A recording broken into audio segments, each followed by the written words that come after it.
नमस्कार दोस्तों, कल निफ्टी और बैंक निफ्टी में कैसे ट्रेड कर सकते हैं डिस्कस करेंगे।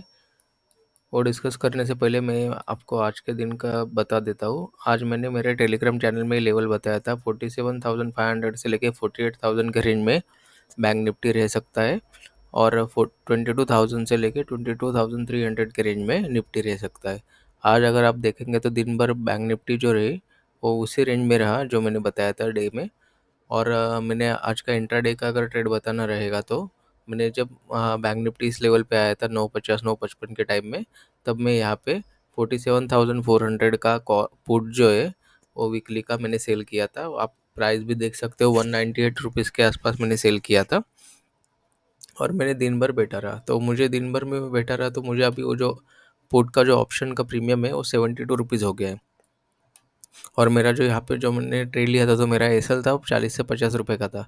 उस हिसाब से अभी आप देखेंगे तो मुझे टोटल देखेंगे तो हम लोग 198 माइनस 72 अगर करते हैं तो टोटल 126 रुपीज़ का अभी प्रीमियम का डीके मुझे मिला हुआ है।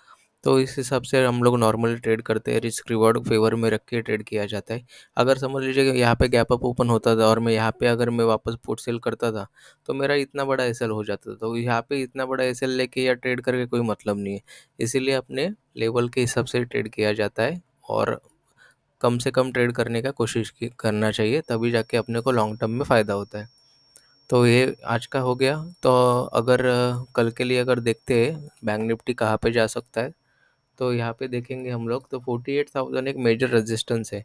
वैसे तो बैंक निफ्टी ने ये रेजिस्टेंस ब्रेक किया नहीं है। जब तक बैंक निफ्टी इस लेवल के ऊपर 48,086 के ऊपर जाके क्लोज सस्टेन नहीं होता है, तब जाके बैंक निफ्टी में ब्रेकआउट होगा। क्योंकि अगर कल के दिन समझ लीजिए अगर बैंक निफ्टी यहाँ पे ओपन होके सीधे सीधे ऊपर जाता है तो उससे कोई मतलब नहीं है। वापस वो एक थोड़े लेवल पे जाके वापस वो नीचे आ सकता है। अगर बैंक निफ्टी इस रेंज में रह के दिन भर थोड़ा रह के अगर 12 साढ़े 12 बजे के बाद ब्रेकआउट अगर करेगा तो अपने को यहाँ पे 48,500 तक का लेवल भी दिख सकता है। अगर बैंक निफ्टी अगर गैप अप होता है 48,500 के आसपास अगर मिलता है दिखता है तो वहाँ पे हम लोग सेल के लिए पोजीशन बना सकते हैं। क्योंकि 48,500 एक मेजर रेजिस्टेंस मुझे दिख रहा है यहाँ पे। क्योंकि यहाँ पे देखिए जो गैप है यहाँ पे देखेंगे इस लेवल पे तो 48,500 के आसपास एक मेजर रेजिस्टेंस बना हुआ है। तो अगर हम लोग बैंक निफ्टी का तो हो गया। अभी अपने को अगर ट्रेड लेना रहे, समझ लीजिए कल गैप अप ओपन होता है 200 या 250 पॉइंट, तो हम लोग इसमें कोई ट्रेड नहीं ले सकते क्योंकि ये बीच में रह जाएगा। तो उसमें के लिए अब बैंक निफ्टी का क्या रेंज बनेगा, 48,500 से लेके 48,000 का। क्योंकि इसी रेंज में दिन भर बैंक निफ्टी रह सकता है। अगर समझ लीजिए 48,500 के आसपास अगर मिलता है तो वहाँ पे हम लोग को उल्टा सेल का पोजीशन देख सकते हैं, लेकिन उसके लिए भी कोई पैटर्न बनना चाहिए। पैटर्न अगर देखेंगे तो यहाँ पे थोड़ा टाइम रुकने के बाद ऐसा ब्रेकडाउन होता है तो हम लोग सेल कर सकते हैं, या यहाँ पे कोई एम पैटर्न बनेगा तो सेल कर सकते हैं, या ट्रेंड लाइन का ब्रेकडाउन होता है तो हम लोग सेल कर सकते हैं। इस तरीके से ट्रेड किया जाता है, और उससे क्या होता है अपना रिस्क रिवॉर्ड फेवरेबल हो सकता है। और अगर हम लोग को अगर गैप डाउन ओपन होता है तो गैप डाउन होगा तो क्या होगा, अगर बैंक निफ्टी कल गैप डाउन भी ओपन होता है तो अपने को यहाँ पे मेजर सपोर्ट है। यहाँ पे अपने को पता है 47,700, 47,800 ये सब मेजर है। तो यहाँ से वापस वो रिबाउंड करके साइडवेज हो सके या ऊपर जा सकता है। तो यहाँ पे हम लोग बुलिश ट्रेड ले सकते हैं। गैप अप अगर और इसी रेंज में ओपन होता है और यहाँ पे रुक के अगर आधा एक घंटे के बाद अगर 48,000 ब्रेक करेगा तो अच्छा ब्रेकआउट मिलेगा। उल्टा हम लोग अच्छे तरीके से पोजीशन में बैठ सकते हैं। वैसे तो मेरा जो पोजीशन यहाँ पे मैंने इंट्राडे में किया था वो मैंने वो भी निकला नहीं। वो 72 रुपीज़ का प्रीमियम उसमें बचा है। कल जो प्रीमियम में मिलेगा वो लेके मैं निकल जाऊंगा। अगर वो समझ लीजिए कल गैप अप होता है तो अच्छा प्रीमियम डीके मिलता है तो मैं लेके निकल जाऊंगा। और और इंट्राडे में अगर सेटअप बनता है तो करेंगे, नहीं नहीं मिलता है तो नहीं करना है। ठीक है। और निफ्टी में अगर देखना रहेगा तो निफ्टी में देख लेते हैं। निफ्टी में मैं एक तो निफ्टी या बैंक निफ्टी में ही ट्रेड लेता हूँ। तो आज के दिन में मैंने बैंक निफ्टी किया था। मैं मोस्टली बैंक निफ्टी प्रीफर करता हूँ कि प्रीमियम मुझे उसके अच्छे तरह से समझ में आते हैं। निफ्टी का प्रीमियम मुझे ज़्यादा समझ में नहीं आता है तो उसमें मेरा रिस्क रिवॉर्ड अच्छे से नहीं बैठता है हमेशा। तो मैं निफ्टी ज़्यादा ट्रेड नहीं लेता हूँ। और यहाँ पे अगर देखेंगे निफ्टी का भी पैटर्न बनते बनते देखेंगे तो आपको यहाँ पे दिखेगा कि निफ्टी भी एक अच्छे रेंज जो है निफ्टी के लिए 22,300 एक मेजर रेजिस्टेंस जोन है। और ऐसे भी देखा जाए तो रेजिस्टेंस वो ब्रेक हो भी गया है, क्लोज भी हुआ है अच्छे तरीके से, 15 मिनट का कैंडल भी ब्रेक हुआ है। और यहाँ पे अगर यहाँ से अगर ब्रेक करेगा निफ्टी, अगर 22,300 से 22,500 का एक निफ्टी के लिए एक रेंज बन सकता है, और कल के दिन के लिए इसी रेंज में निफ्टी भी रह सकता है। मैं जो आपको बोला, और यहाँ पे अगर ज़्यादा वेट करेगा तो ज़्यादा अच्छा ब्रेकआउट मिलेगा। अगर ये ऐसे सीधे सीधे ऊपर जाएगा तो यहाँ से यहाँ पे सीधे सीधे मार्केट ऊपर जा रहा है, तो इसमें सस्टेनेबल नहीं है। तो उससे कभी कभार क्या हो जाएगा, किसी रीज़न की वजह से कभी गैप डाउन हो जाएगा, कभी कुछ हो जाएगा, तो उससे कोई मतलब नहीं है, वो ट्रेड का कोई मतलब नहीं रहता है पोजिशनल बेसिस पे भी। अगर यहाँ पे अगर निफ्टी और अगर 2-3 दिन ऐसे टाइम स्पेंड करेगा और उसके बाद ब्रेकआउट यहाँ पे बेस बना के ब्रेकआउट करेगा, तो अपने को ट्रेड भी अच्छे तरीके से हम लोग पोजिशनल भी जा सकते हैं। ठीक है, ये तो हो गए लेवल। अगर निफ्टी का रेंज देखना है तो 22,300 से लेके 22,500 का रेंज हम लोग कल के लिए देख सकते हैं। और समझ लीजिए निफ्टी अगर गैप अप ओपन होता है तो 22,500 के आसपास हम लोग सेल के लिए देख सकते हैं। गैप डाउन ओपन होता है तो 22,200 250 एक सपोर्ट है, तो यहाँ से हम लोग बाई के लिए देख सकते हैं।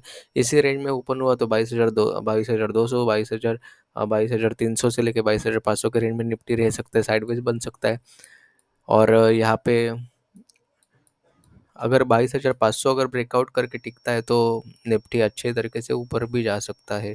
लेकिन मैं मेरे हिसाब से 22,300 और 22,500 के रेंज में ही निफ्टी रह सकता है। ऑप्शन डेटा देख लेते हैं निफ्टी के लिए।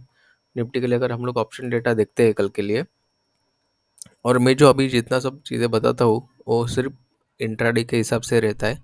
वो उस हिसाब से एक ही दिन के लिए एनालिसिस रहता है। मैं उसके वो 15 मिनट के टाइम फ्रेम में दिखाता हूँ। ऐसा अगर वो ज़्यादा टाइम फ्रेम डेली के चार्ट में रहेगा तो समझ लीजिए हम 2-3 दिन 4 दिन का हम लोग प्रेडिक्शन कर रहे हैं। अगर 15 मिनट का चार्ट रहता है तो कभी भी समझ लीजिए कि वो इंट्राडे के लिए कल के लिए ही रहेगा।